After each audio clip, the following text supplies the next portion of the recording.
Subscribe to our channel and press the bell icon. عزیز طلباء طالبات، سر عبدالستار خان اس یوٹیوب چینل میں آپ تمام کا استقبال ہے۔ 10th science two important questions, Urdu medium, خوردبینی حیاتیات، خلویات، حیاتی ٹیکنالوجی۔ پہلا ہے سیب کے رس کی تخمیر سے حاصل شدہ مشروب کو ڈیش کہا جاتا ہے، اس کا صحیح جواب ہے اے سیڈر۔ دوسرا ہے کیمیائی طریقے پر سرکہ، یہ 4% ہے، اس کا صحیح جواب ہے ڈی ایسیٹک ایسڈ۔ تیسرا ہے ایسٹ کے ذریعے کاربوہائیڈریٹ کی تخمیر سے شکر کی تحویل کاربن ڈائی آکسائڈ اور ڈیش میں ہو جاتی ہے، اس کا صحیح جواب ہے بی ایتھنول۔ مصنوعی تخم ریزی اور جنین کی منتقلی جیسے طریقوں کا استعمال خاص طور پر ڈیش کے لیے کیا جاتا ہے، اس کا صحیح جواب ہے حیوانات کی افزائش نسل۔ دوسرا ہے حیاتی ٹیکنالوجی میں کلوننگ کے بعد ڈیش ایک انقلابی قدم ہے، اس کا صحیح جواب ہے سی ساخ خلیے کی تحقیق۔ تیسرا ہے انسولین تیار کرنے کی صلاحیت کا تعلق ڈیش نامی مرض سے ہے، اس کا صحیح جواب ہے ڈی ذیابطیس۔ چوتھا ہے بھارت سرکار نے NKM16 پروگرام کے ذریعے پیداوار میں اضافے کے لیے ڈیش صنعت کی حوصلہ افزائی کی، اس کا صحیح جواب ہے سی مچھلی پالن۔ پانچواں ڈیش جیسے اعضاء کا عطیہ انسان کی موت کے بعد بھی کیا جا سکتا ہے، اس کا صحیح جواب ہے بی دل۔ کیمیائی صنعت میں کیمیائی عامل انگیز کی بجائے مائکرو بایوٹکس خامرے استعمال کرتے ہیں، اس کا جواب ہے کیمیائی صنعت میں کیمیائی عامل انگیز کے بجائے خوردبینی حیاتیات سے بنے خامرے استعمال کی جانے کی وجوہات درج ذیل ہیں۔ پہلا ہے یہ خامرے کم درجہ حرارت، پی ایچ اور دباؤ پر بھی بہتر عمل کرتے ہیں۔ دوسرا ان خصوصیات کی وجہ سے توانائی اور وقت کی بچت ہوتی ہے۔ تعقل روکنے والے مہنگے آلات کی ضرورت نہیں ہوتی۔ تیسرا خامرے چونکہ مخصوص عمل ہی انجام دیتے ہیں، اس لیے غیر ضروری حاصلات نہیں بنتے اور تخلیص کا خرچ بھی کم ہوتا ہے۔ چوتھا خوردبینی حیاتی خامروں کے تعاملات میں بے مصرف اشیاء کا اخراج اور ان کا تجزیہ جیسے عمل نہیں ہوتے اور خامروں کو دوبارہ بھی استعمال کیا جا سکتا ہے، اس طرح ان خامروں کو ماحول دوست خامرے بھی کہہ سکتے ہیں۔ ادویاتی نباتات کی اہمیت لکھیے، اس کا جواب ہے آیوروید کے طریقہ علاج میں قدرتی اشیاء کا استعمال کیا جاتا تھا۔ چونکہ بھارت حیاتی تنوع کی دولت سے مالا مال ہے، اس لیے لوگ ادویاتی نباتات کے استعمال کی گہری معلومات رکھتے ہیں، اس لیے قدیم زمانے سے لوگ علاج کے لیے ادویاتی نباتات پر انحصار کرتے تھے۔ دوسرا قدیم زمانے میں لوگ جنگلات میں گھوم پھر کر اس قسم کے نباتات کو جمع کرتے تھے۔ تیسرا آج کل جدید دواؤں کے ذریعے علاج میں آسانی پیدا ہونے کی وجہ سے کسی کو بھی ان اہم نباتات کی کاشت کی فکر نہیں ہے۔ حیاتی جراثیم کش دعائیں اصطلاح کی وضاحت کیجیے، اس کا جواب ہے پہلا نقطہ ہے حیاتی جراثیم کش دعا ادویات و کیمیائی اشیاء ہے جو بیکٹیریا، وائرس اور پھپھوند کے زہریلے مادوں سے حاصل کی جاتی ہے۔ دوسرا حیاتی ٹیکنالوجی کے طریقوں سے ان زہریلے مادوں کو پودوں کے جسم میں داخل کر دیا جاتا ہے۔ کیڑوں کے لیے مادے زہریلے ہونے کی وجہ سے کیڑے نباتات کو نہیں کھاتے، بس ان کی حفاظت ہو جاتی ہے۔ گھریلو کچرے کی مناسب نکاسی کے لیے کون سی احتیاطی تدابیر اختیار کرنا چاہیے؟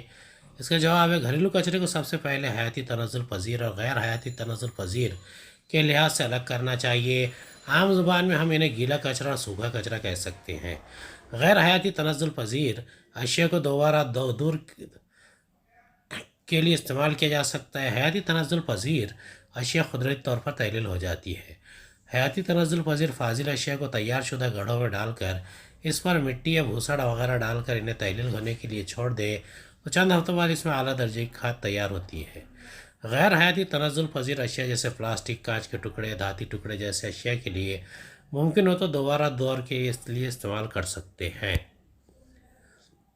دی گئی شکل کا مشاہدہ کیجیے اور سوالات کے جوابات لکھیے۔ خمیر کے ذریعے مائع حیاتی ایندھن کا بننا۔ دی گئی شکل میں کون سا عمل دکھایا گیا ہے؟ اس عمل سے حاصل ہونے والے ٹھوس اور مائع ایندھن کی 2 مثالیں لکھیے۔ یہ 3 نمبر کے لیے دی گئی شکل میں حیاتی ایندھن کی پیداوار کے عمل کو ظاہر کیا گیا ہے۔ مائع ایندھن، نباتی تیل، الکحل، ٹھوس ایندھن، کوئلہ، گوبر، فضلوں کے باقیات۔ شکل کے مشاہدے کے بعد درج ذیل سوالوں کے جواب لکھیے۔ اوپر دی گئی شکل میں کون سا عمل دکھایا گیا ہے؟ اس عمل کی اہمیت کیا ہے؟ اس عمل کے ذریعے کون کون سے اعضاء کی پیوند کاری کر سکتے ہیں؟ جوابات ہے پہلا ہے شکل میں ساخ خلیے کا استعمال کر کے نئے اعضاء کی تجدید کاری کے عمل کو ظاہر کیا گیا ہے۔ دوسرا ذیابطیس، پارکنسن، قلبی امراض، انزائمر وغیرہ بیماریوں کی وجہ سے اعضاء کی پیوند کاری کی ٹیکنیک میں ساخ خلیات کا استعمال کر کے مریض کی جان بچائی جا سکتی ہے۔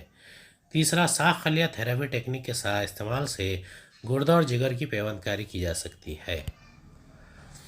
ذیل کی شکل کا مشاہدہ کر کے سوالات کے جوابات لکھیے۔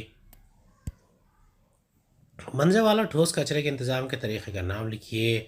ٹھوس کچرے کے اس انتظام کو زمین بھرنے کی جگہ لینڈ فلنگ سائٹ کہتے ہیں۔ اس طریقے کو مختصراً سمجھائیے۔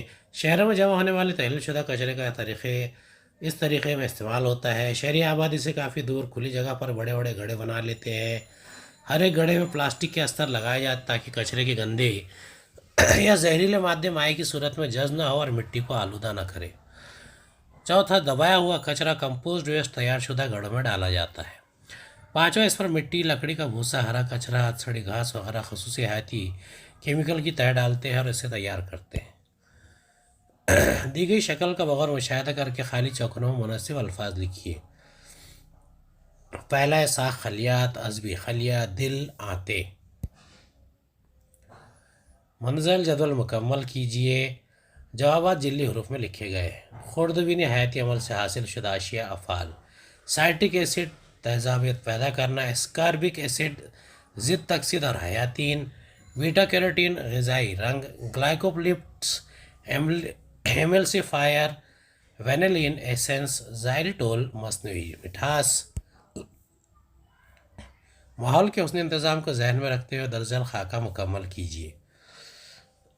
تیل کا رساؤ، خوردبینی جاندار حیاتی ایندھن، خوردبینی جانداروں کے ٹیکے، زمین کا بھراؤ، گندے پانی کا انتظام، حیاتی گیس اور کمپوسٹنگ۔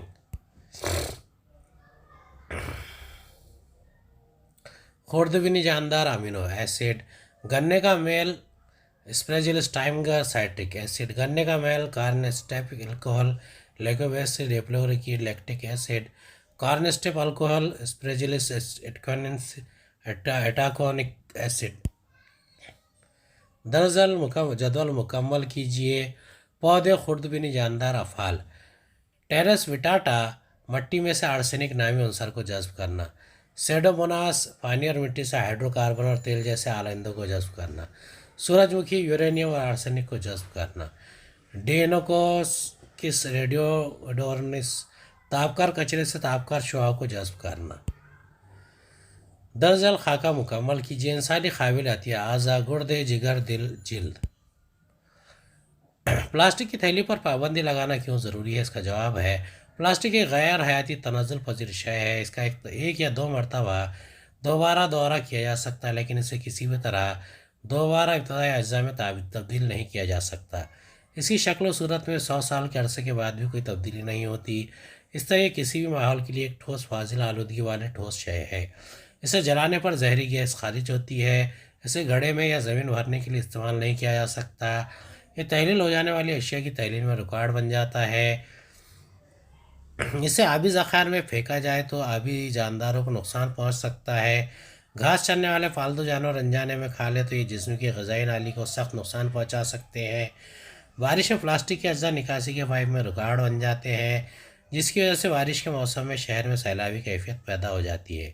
آج کل مچھروں کو ان کے جال میں پلاسٹک کی اشیاء ملتی ہے۔ لوگ ماحول پر پلاسٹک کے مضر اثرات سے واقف ہوتے ہوئے بھی پلاسٹک کی تھیلیوں کو اندھا دھند یہاں وہاں پھینکتے ہیں۔ امید ہے آپ کو ہمارا ویڈیو پسند آیا ہوگا۔ اگلے ویڈیو میں دوبارہ ملاقات ہوگی۔ خدا حافظ۔